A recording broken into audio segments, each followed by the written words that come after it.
நடிகருங்கெல்லாம் அரசியல் வர்றதுக்கு எனக்கு கொஞ்சம் உடன்பாடு இல்லை ஜி. அவரை பார்த்து பயம் இருக்கு. எல்லா கட்சிக்கும் டிஎம்கேவும் சரி ஏடிஎம்கேவும் சரி எல்லாருக்கும் பயம் இருக்கு. நான் அஜித் ஃபேன் தான். ஆக்சுவலாக விஜயை பிடிக்கும். அரசியல் வந்தால் சப்போர்ட் பண்ணுவேன். நமக்கு தெரிஞ்ச அவர் திராவிடத்தை விட்டுட்டு வெளியே போக முடியாது அவரால்.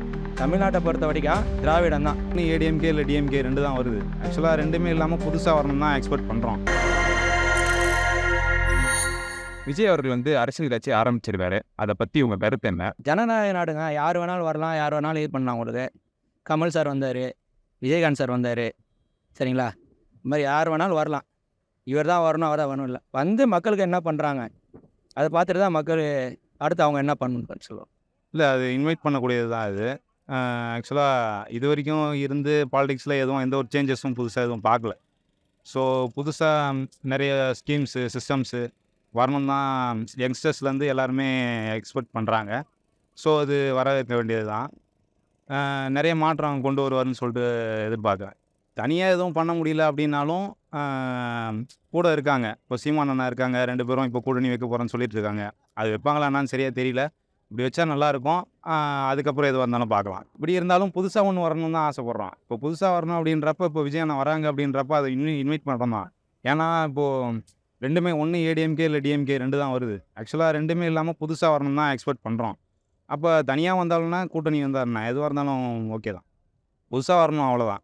நல்லா தான் ப்ரோ இருக்கும். ஆனால் ஏட்டர்ஸ் அதிகமாக இருக்காங்க. என்னை பொறுத்த வரைக்கும் இந்த 2 கட்சி சொல்லுவாங்கள்ல, ஏடிஎம்கே டிஎம்கே, அவங்க தான் எனக்கு தெரிஞ்சு வர விடாமல் பண்ணுறது. அது என்னென்னா அதை கொஞ்சம் கஷ்டம்தான். ஆனால் ஒரு வரலாம், வந்தால் நல்லா தான் இருக்கும் மாற்றம். நடிகருங்கெல்லாம் அரசியல் வர்றதுக்கு எனக்கு கொஞ்சம் உடன்பாடு இல்லை ஜி. அவங்க நடிக்கிறாங்க. அப்படி பார்த்தா எம்ஜிஆர் வந்தாங்க, ஜெயலலிதா வந்தாங்க. அவங்களும் அந்த காலத்தில் வந்துட்டாங்க. இப்போ இவருக்கு அரசியலை பற்றி தெரியுமா நம்மளுக்கு இல்லை. நடிக்கிறாரு, நல்லா நடிக்கிறாரு, டான்ஸ் ஆடுறாரு, அதெல்லாம் ஓகே. ஆனால் அரசியல்ன்றது இதுக்கும் அதுக்கும் சம்மந்தம் இல்லாதது. நல்லது செய்கிறவங்க நிறைய பேர் இருக்காங்க.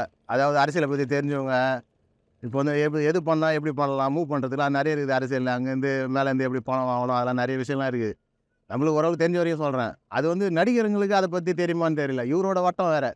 நடிக்கிறாருன்ற மாதிரில அவங்க ரசிகர் இருக்கிறாங்க, அதெல்லாம் பாராட்டுறாங்க, எனக்கும் பிடிக்கும். ஆனால் அரசியலில் இந்த மாதிரி இருக்க முடியுமா அவரால்? மற்றவங்கள மாதிரி இப்போ அந்த காலத்தில் தலைவர்கள்லாம் என்ன சொல்கிறாங்க, நல்லது செய்யணும், அதுக்காக அவங்களோட சேர்த்து வைக்காமல் அவங்களாம் பண்ணாங்க.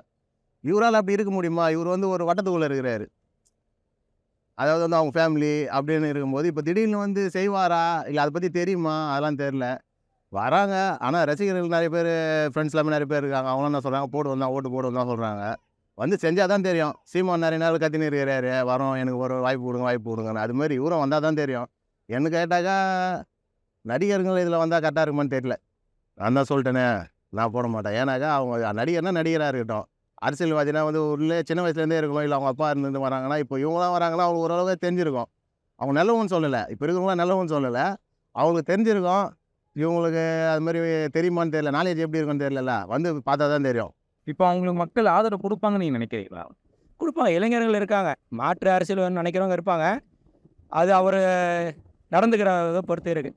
அவர் மக்களுக்கு என்ன செய்கிறாரு, மக்களுக்கு என்ன பண்ணுறாரு, அவங்க தேவை என்ன பூர்த்தி பண்ணுறாருன்றதை மக்கள் அவ்வளோ சீக்கிரம் வர முடியாது, அவர் நினச்சி நடக்காது. ஆனால் அவர் பண்ண அவங்களுக்கு தெரியும் அவர் என்ன செய்கிறாரு அப்படின்றத பார்த்து மக்கள் முடிவெடுப்பாங்க. நமக்கு தெரிஞ்ச அவர் திராவிடத்தை விட்டுட்டு வெளியே போக முடியாது அவரால். தமிழ்நாட்டை பொறுத்த வரைக்கும் திராவிடம் தான். திமுக இருக்குது, அதிமுக இருக்குது. திமுக பலமாக இருக்காங்க. அதனால் அவங்க கொஞ்சம் நாள் ஆகும் அவங்க நினச்சதை அடையணும்னா. 2026 பொறுத்த வரைக்கும் பிஜேபி, டிஎம்கே, ஏடிஎம்கே சொல்லி இந்த மாதிரி மிகப்பெரிய கட்சிகள் நிறைய பேர் இருக்காங்க. அவங்கள எதிர்த்து இவர் நிற்கும் போது அவரால் ஜெயிக்க முடியும்னு நினைக்கிறீங்களா? அதான் சொல்லிட்டேண்ணா, ஜெயிக்கலாம் முடியாது, எடுத்தோன்னெல்லாம் ஜெயிக்க முடியாது. அவங்களுக்கு வாக்கு சாதியத்தை பார்ப்பாங்க. ஃபஸ்ட் டைம் தான் நிற்கிறாரு, பார்ப்பாங்க. அடுத்து மக்கள்கிட்ட அவர் எந்த அளவுக்கு ரீச் ஆகிறாருன்னு பார்த்துட்டு தான் மக்கள் முடிவெடுக்கணும். எனக்கு தெரிஞ்சு இங்கே திமுக பலமாக இருக்காங்க, சரிங்களா? அவங்க இளைஞர்களும் அவங்க பின்னாலேயே இருக்காங்க. அவங்க எப்படி பண்ணுவாங்க, இந்த நியாயம் அநியாயம் அதெல்லாம் எதிர்த்து பக்கா பண்ணாங்க. மேலே யார் சொல்லுவாங்க, பிஜேபி அவங்க ஆட்சி செஞ்சால் கூட அவங்களே எதிர்த்து கேட்டு தமிழ்நாடுக்கு என்ன தேவையோ அது வாங்குறாங்க. வாங்கி கொடு. இது வரைக்கும் அது தப்பாக எதுவும் சொல்ல முடியாது, சரிங்களா? இவங்க என்ன சொல்லலாம், அரசியலுக்கு வராங்க, வரவங்க மக்கள்கிட்ட எப்படி நடந்துக்கிறத பொறுத்து அவங்க பண்ணுவாங்க. எடுத்தோன்னெலாம் வர முடியாது. அவர் நினச்ச மாதிரி எடுத்துமே நடக்காது. எடுத்தோடனே அவர் சிஎம் ஆகுறது, 26ல் சிஎம் ஆகிறது நினைக்கிறதா, அது கண்டிப்பாக நடக்காது. சீமான் கூட போனால் வாங்குகிற ஓட்டு கூட வாங்க முடியாது. ஆமாம், அவருக்குன்னு தனி ஒரு ட்ராக் வச்சுருக்காரு. அவங்க கூட உள்ள சீமான் கூட உள்ள அவருக்கு பின்னால் உள்ளவங்களே வந்து நிறைய பேர் விலைக்கு போயிருக்காங்க. அவர் சரியில்லை, அவர் கருத்து சரியில்லைன்னு சொல்லி. அதனால் வந்துக்கிட்டு அவர் கூட போனால் அவருக்குன்னு உள்ள ஓட்டு கூட போயிடும். விஜய்க்குன்னு உள்ள ஓட்டு கூட போயிடும், அவ்வளோதான். அதே மாதிரி விஜய் ஆரம்பித்த டைம்லேருந்தே விஜய் வந்து பிஜேபியோட பி டீம்னு சொல்லி ஒரு ரூமர் ஒன்று போய்கிட்டு இருக்கு. அதை பற்றி என்ன நினைக்கிறீங்க? மக்கள் பல விதமாக பேசுவாங்கங்க. இவர் 4000 கோடி ஒரு படத்துக்கு 200 கோடி வாங்குறாரு சொல்கிறாங்க. அதெல்லாம் விட்டுட்டு வராருன்னா அவர் வேறு ஏதோ காரணத்துக்காக தான் வராரு. மக்களுக்கு நல்லது செய்ய வந்தால் நல்லது தான். ஆனால் அவர் குறுகிய காலகட்டத்திலலாம் அவர் வந்து வளர்ச்சி அடைய முடியாது.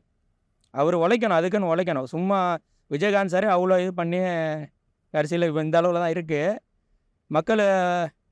மக்களை பொறுத்து இருக்குது. மக்கள் மனநிலை வந்து அவர் என்ன யாராச்சும் ஒரு மக்களுக்காக என்ன செய்கிறாங்கன்னு பார்த்து தானே பண்ணுவாங்க. எடுத்தோன்னே யாரும் ஓட்டு போட்ட மாட்டேன். இப்போலாம் மக்கள் தெளிவாக இருக்காங்க. இளைஞர்களாக இருக்கட்டும், முதியவர்களாக இருக்கட்டும், எல்லாமே வந்து தெளிவாக இருக்காங்க. நான் அஜித் ஃபேன் தான் ஆக்சுவலாக. விஜயை பிடிக்கும். அரசியல் வந்தால் சப்போர்ட் பண்ணுவேன், அதுதான்.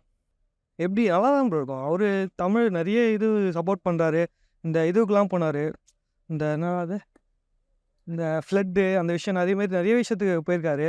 அதனால் ரொம்ப நல்லா தான் இருக்கும். அவர் வந்தால் சிஎம் ஆக நல்லா தான் இருக்கும் ஆக்சுவலாக. 2026 எலெக்ஷனை பொறுத்த வரைக்கும் ஒரு பக்கம் டிஎம்கே, பிஜேபி, அதுக்கப்புறம் இடைங்க சொல்லி பெரிய பெரிய கட்சிகள் இருக்காங்க.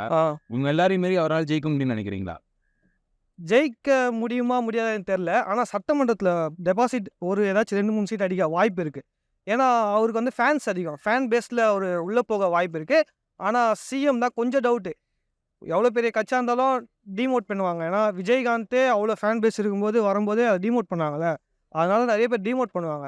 அது அந்த ஏட்டர்ஸை வந்து நம்ம தவிர்த்துட்டு நம்ம எல்லாருமே ஒன்றா இருந்து ஓட்டு போடுற மாதிரி இருந்தால் விஜய் ஜெயிக்க வாய்ப்பு இருக்குது. அவ்வளோதான். ரசிகர்கள் ஓட்டு போடுவாங்கன்னு சொன்னீங்க. மக்கள் காமன் பீப்புள் ஓட்டு போடுவாங்க. காமன் பீப்புள் வந்து பார்த்தீங்கன்னா, இப்போ நீங்கள் விஜய் ஃபேனு, நான் விஜய் ஃபேனு போட்டுருவோம். இதே ஒரு 60s 70s பிறந்திருக்காங்களே, அவங்க என்ன நினைப்பாங்க? அந்த டிஎம்கே ஏடிஎம்கே நினைப்பாங்களே. ஸோ அவங்க வந்து அவங்கள்தான் சப்போர்ட் பண்ணுவாங்க. ஏன்னா அதையே பார்த்து இது மேபி இன்னும் 10 இயர்ஸ்க்கு அப்புறமா மாற வாய்ப்பு இருக்குது. ஏன்னா இப்போ இருக்க இளைஞர்ஸ் வந்து அப்போ 20 வயசு 40 வயசு ஆகிடுவாங்க. ஸோ அந்த மாதிரி டைமில் வந்து விஜய்க்கு கொஞ்சம் பப்ளிசிட்டி அதிகமாகும். அதுக்கப்புறமா அவர் சிஎம் ஆக வாய்ப்பு இருக்குது. இப்போ வந்து டவுட்டு தான் சொல்லுவேன் நான். ஆனால் வந்தால் நல்லாயிருக்கும். கூட்டணி வச்சா ஜெயிக்க வாய்ப்பு இருக்குது. ஆனால் அது அவருக்கு பிடிக்காது எனக்கு தெரிஞ்சு என்னமோ. அப்படி தான் நான் என்னோட மைண்ட் தாட்டில் நான் நினைக்கிறேன். கூட்டணி வச்சா ஜெயிக்க வாய்ப்பு இருக்குது. ஆனால் அதுக்கு அவர் எப்படி சொல்கிறது, அவரோட இது கம்மியாயிடும்ல, அவரோட ஸ்ட்ரென்த்து கம்மியாயிடும்ல, அவரை கீழே தட்டுற மாதிரி தான் இருக்கும். ஸோ தனியாக நிற்கிறது தான் என்னை பொறுத்த வரைக்கும் எனக்கு சீமான விஜயமா வாய்ப்பு இருக்குது ப்ரோ. வாய்ப்பு இருக்குது எனக்கு தெரிஞ்சு. ஏன்னா அவருக்கும் அந்த இளைஞர் ஃபேன்ஸ் அதிகம். இவரும் அதுமாரி தான். இப்போ மூவிஸில் இப்போ 600 crores கிட்ட அடிக்கிற ஆக்டர் அவரும் வாய்ப்பு இருக்குது ப்ரோ. சிஎம் ஆகலாம். கூட்டணி வச்சா வாய்ப்பு இருக்குது. ஆனால் என்னை பொறுத்த வரைக்கும் கூட்டணி இல்லாமல் தனியாக வரணும் விஜய். அதான் நான் நினைப்பேன். வரது நல்லது தான் ப்ரோ. எப்போவுமே திராவிடம் எல்லாமே திராவிடத்தை பற்றி பேசும்போது தமிழ் வெற்றி கழகம்னு எடுத்துகிட்டு வந்திருக்காருல்ல. இந்த திராவிடம் டிஎம்கே ஏடிஎம்கே எப்போவுமே அந்த நம்ம திராவிடரே இல்லை. ஆனால் நம்ம திராவிட நம்மளை அடிமைப்படுத்தி நம்மளை வச்சுருக்கானுங்க. அதை புதுசாக எடுத்துகிட்டு வர்றாரு. இப்போ ஆல்ரெடி நான் நாம் தமிழர். அண்ணன் சொன்ன மாதிரி இவரும் வித்தியாசமாக தமிழக வெற்றி கழகம்னு வச்சுருக்காரு. திராவிடம் கட்சின்னு வைக்காமல் கழகம்னு வச்சது நல்லது தான். வரட்டும், எல்லாரும் ஒரு முயற்சி செஞ்சு பார்க்கட்டும். அவருக்கு வாய்ப்பு விடுவோம். நம்ம எல்லாருக்கும் கொடுத்தாச்சு வாய்ப்பு. அவர் ஒரு வாய்ப்பு கொடுப்போம். அண்ணா இருந்த காலத்துலேயோ இல்லை அதுக்கு அடுத்த காலத்துலேயோ இது வந்து கட்சி நல்லா தான் இருந்தது டிஎம்கே. ஆனால் அதை தாண்டி வரும்போது கலைஞரோ அது ஜெயலலிதாவோ வரும்போது தான் கழகம், அந்த திராவிட கழகன்றது ரொம்ப கேவலமாக ஃபுல்லாக ஊழல் எல்லாமே அந்த மாதிரி போனதே இந்த அவங்களுக்கு அப்புறம் தான். அண்ணாலாம் இருக்கும்போது நல்லா தான் இருந்தது கட்சி.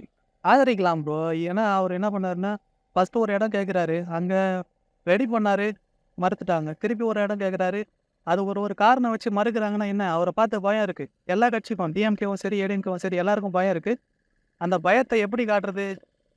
அவங்க வந்து சட்ட ரீதியாக தான் உள்ளே வர முடியும். அவங்கள எதையாவது ஒன்று பண்ணி தடுத்து அவங்க ஏதோ நான் கோவப்பட்டு ஆவேசப்படுத்தி பேசி அதை வச்சு அவங்கள கொஞ்சம் டவுன் பண்ண பார்க்குறாங்க. அதனால தான் பண்ணல, ஆதரிக்கலாம். அவர் விஜய் வரட்டும்.